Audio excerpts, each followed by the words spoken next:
বর্তমান সরকার ইসকনের ব্যাপারে কোনো পদক্ষেপ নিচ্ছে না কেন, এটা আমাদেরকে হতবাক করে।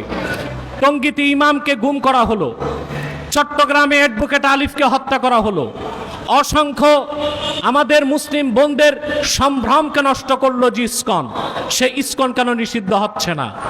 আওয়ামী লীগ যদি নিষিদ্ধ হয়, ইসকনকেও নিষিদ্ধ করতে হবে। কিন্তু বর্তমান সরকারের উপদেষ্টারা বিভিন্ন আলেম ওলামা লেবাসধারী হিন্দুদের পূজা মণ্ডপে ঠিকই যাচ্ছেন হিন্দু প্রীতি প্রদর্শন করতে, কিন্তু যে ইসকন বাংলাদেশে একটি সাম্প্রদায়িক দাঙ্গা সৃষ্টি করতে চায়, তাদের বিরুদ্ধে তাদের কোনো বক্তব্য নাই কেন? আমরা সুস্পষ্টভাবে বলছি রাজনৈতিক নেতাদেরকে, ভারত কিংবা আমেরিকাকে খুশি করে ক্ষমতায় যেতে পারবেন না। যদি যেতেও পারেন, ক্ষমতায় টিকতে পারবেন না। আমি আরেকটি কথা বলবো, বর্তমান সরকারকে, বাংলাদেশের বিভিন্ন জায়গায় যে পরিকল্পিত আগুন কাণ্ড ঘটছে, এখানেও ইসকনের হাত থাকতে পারে।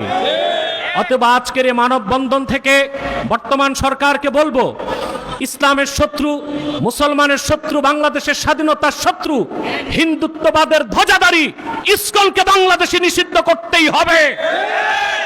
যদি তা করার জন্য রাজপথে নামতে হয়, আলেম ওলামা পীর মাশায়েখের নেতৃত্বে বাংলাদেশের মুসলমান রাজপথে নামতে বাধ্য হবে।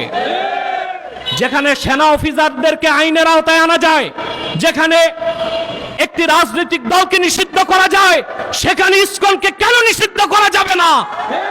অবশ্যই নিষিদ্ধ করতে হবে এবং ইসকনের কার্যক্রম বন্ধ ঘোষণা করতে হবে, নতুবা এদেশের মুসলমান আইনকে হাতে তুলে নিতে বাধ্য হবে। আল্লাহ আমাদেরকে তৌফিক দান করুক। সকলকে ধন্যবাদ জ্ঞাপন করে এখানেই শেষ করছি। ওয়া আখির দাওয়ানা আনিল হামদুলিল্লাহি রাব্বিল আলামিন। ওয়াসসালামু আলাইকুম ওয়া রাহমাতুল্লাহি তাআলা ওয়া বারাকাতুহু।